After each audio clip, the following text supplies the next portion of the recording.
चंद दिन पहले की बात है, अभी चंद दिन पहले की बात है, तकरीबन 1 हफ्ता हुआ होगा, सोशल मीडिया पर एक खबर चल रही है। सुन लो मुसलमानों, बहुत काम की बात बताने लगा हूँ, उसके बाद मैं अपनी बात को खत्म कर दूंगा।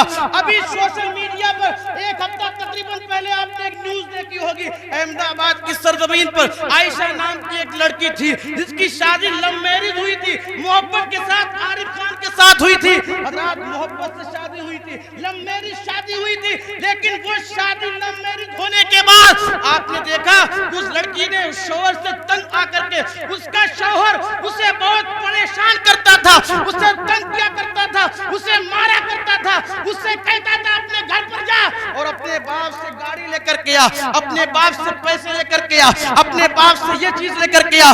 लड़की तंग आ गई जिंदगी से, लड़की परेशान हो गई। आखिरकार लड़की ने क्या किया? लड़की ने क्या किया? साबरमती नदी में आकर के लड़की ने अपनी जान दे दी, उसने अपने आप को हलाक कर लिया और उसने नदी में डूब करके अपनी जान दे दी। नदी में डूब करके उसने अपनी जान दे दी। क्यों जान दे दी? क्योंकि उसका शौहर उसे दहेज के लिए परेशान करता था, उसे सताता था। कसम खुदा की उसने गलत काम किया, उसे अपने आप को हलाक नहीं करना था, नदी में अपने आप को नहीं डुबाना था, क्योंकि हमारे और आपके नबी इरशाद फरमाते हैं जो इंसान अपने आप को हलाक करता है, फांसी लगा लेता है या जहर पी लेता है या दवा खा लेता है या अपने आप को किसी भी तरीके से हलाक कर लेता है, अल्लाह के नबी इरशाद फरमाते हैं जो इंसान जिस तरीके से अपने आप को हलाक करता है, क़यामत तक वो इंसान उसी परेशानी में मुब्तला रखा जाएगा। मिसाल के तौर पर ये समझ लें, कोई इंसान दुनिया में फांसी लगा करके मर गया, कोई इंसान दुनिया में फांसी लगा के मर गया। अब फांसी लगाते वक्त उसकी जीभ बाहर आ जाएगी, जबान बाहर आ जाएगी, उसको बहुत सारी तकलीफ होगी, उसको ये तकलीफ क़यामत तक होती रहेगी। अब आप यूं समझ लीजिए, मिसाल के तौर पर कोई इंसान दुनिया में जहर पी करके मर गया, उसने जहर पिया मर गया, अब क़यामत तक उस इंसान को जहर पिलाया जाएगा, उसे सही कर दिया जाएगा, फिर पिलाया जाएगा, फिर सही कर दिया जाएगा, यूं ही क़यामत तक उस इंसान को जहर पिलाया जाता रहेगा। क़यामत तक उस इंसान को जहर पिलाया जाता रहेगा।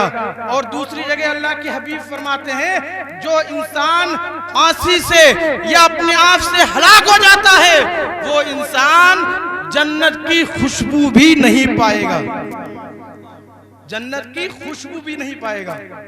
अच्छा, अगर ऐसा कोई मसला हो जाए, लड़कियां अपने शौहर से, अपने घर वालों से परेशान हो ससुराल में, तो शरीयत ने उनके लिए एक रास्ता रखा है, और वो रास्ता क्या है? खुला का है। खुला के जरिए से लड़की अपने आप को शौहर से अलग कर सकती है अगर बाकी उसे कोई परेशानी है। लेकिन आज के दौर में इतनी बड़ी परेशानी कोई है नहीं, क्योंकि लड़कियां भी अपने शौहर से तरह तरह की डिमांडें करती हैं, तरह तरह की फरमाइशें करती हैं। अब उसकी आमदनी तो महीने की 5,000 की है और फरमाइशें 10,000 की हो रही है, तो वो भला कैसे पूरा कर पाएगा, कैसे पूरी करेगा? हज़रात, आज की परेशानी कोई परेशानी नहीं है। उस आयशा को ऐसा नहीं करना चाहिए था, क्योंकि उसकी परेशानी इतनी बड़ी परेशानी नहीं है। आओ एक बात आपको बता दूं, उसके बाद बात को खत्म कर दूं। एक शहजादी थी, एक बीबी ऐसी भी गुजरी है जिसको दुनिया में बहुत परेशानी हुई, बहुत तकलीफ हुई, जिसका नाम आसिया है। आसिया फिरौन की बीवी थी। फिरौन उसे मारा करता था, उसे परेशान करता था, उसे सताया करता था। वो फिरौन कहता था, ऐ आसिया, तुम मुझे रब मानो, रब मेरे सामने सजदा किया करो, मेरे सामने सर झुकाया करो, मुझे अल्लाह माना करो, मुझे रब माना करो। फिरौन कहता था, अना रब्बुकुमुल आला, ए लोगों मैं सबसे बड़ा रब हूँ। लेकिन आसिया क्या करती थी? जनाबे आसिया क्या करती थी? अल्लाह की इबादत करती थी, अल्लाह को एक मानती थी, अल्लाह के सामने सजदा झुकाती थी। और वो फिरौन आपको बहुत मारता था, बहुत सताता था, बहुत परेशान करता था। यहाँ तक कि एक मर्तबा ऐसा हुआ, उस फिरौन ने क्या किया? आसिया को बहुत सताया, आसिया को बहुत मारा, यहाँ तक कि इतना मारा उस फिरौन ने हजरत आसिया को दीवार से ऐसे चिपका दिया। और चिपकाने के बाद उस फिरौन ने क्या किया? उनके हाथों में कीलें ठुकवा दी, पैरों में कीलें ठुकवा दी, और ठुकवाने के बाद उस खातून کو فرعون نے اتنا مارا کہ وہ لہو لہان ہو گئی. فرعون کہتا رہا کہ اب بھی تو باز آ جا, اب بھی تو میرے سامنے سجدہ کر, اب بھی تو مجھے رب مان. لیکن آسیہ نے کہا اے فرعون سن لے, میری جان نکل جائے گی لیکن میں تجھے رب نہیں کہوں گی, میرا رب تو ایک اللہ ہی ہے.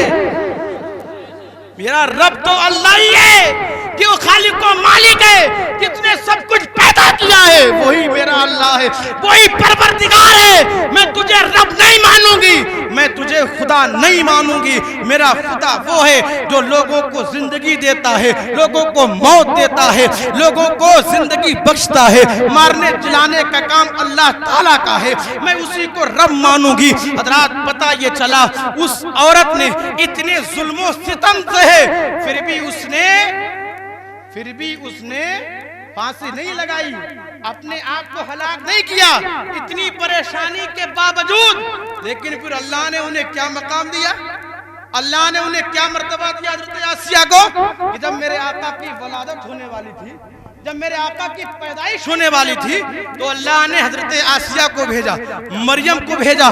ایسی مقدس عورتوں کو اللہ نے اپنے محبوب کی پیدائش کے بعد بھیجا.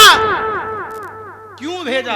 کیونکہ اللہ انہیں پسند فرماتا ہے, اللہ کی بارگاہ میں وہ مقبول ہے, ان کی عبادت مقبول ہے, اللہ ان سے راضی ہے اور وہ اللہ سے راضی ہے, وہ اللہ سے راضی, اللہ ان سے راضی ہے. لیکن یہ سب چیزیں کہاں ملیں گی؟ یہ تربیت گھر سے ملتی ہے بچوں کو. اگر ماں باپ پڑھے لکھے ہوتے ہیں تب تربیت ملتی ہے, ماں باپ نیک ہوتے ہیں تب تربیت بچوں کو اچھی ملتی ہے. یہ ساری چیزیں آپ کو اپنے گھر کے اندر اسلامی ماحول بنانا پڑے گا. آپ اپنے گھر کے اندر اسلامی ماحول بنائیے, بچوں کو دینی تعلیم دلائیے, بچوں کو دینی تعلیم ضرور دلوائیے, کیونکہ جب آپ کا بچہ دینی تعلیم پڑھے گا, دینی تعلیم کے قریب آئے گا, تو وہ بھی سچا عاشق رسول بن جائے گا. اگر آپ کی بیٹی دینی تعلیم پڑھی ہوگی, اگر آپ کی بیٹی اسلام کے بارے میں جانتی ہوگی, تو وہ سمجھ جائے گی کہ فاطمہ نے کتنی پریشانی میں زندگی گزاری, لیکن کبھی علی سے شکوہ نہیں کیا, کبھی علی سے کوئی گلہ نہیں کیا. ایک بار حضرت فاطمہ میرے آقا کے سامنے سے آ رہی تھی, میرے آقا نے جلدی, میرے آقا کو جیسے ہی فاطمہ نے دیکھا, اپنا دوپٹہ فاطمہ نے چھپا لیا.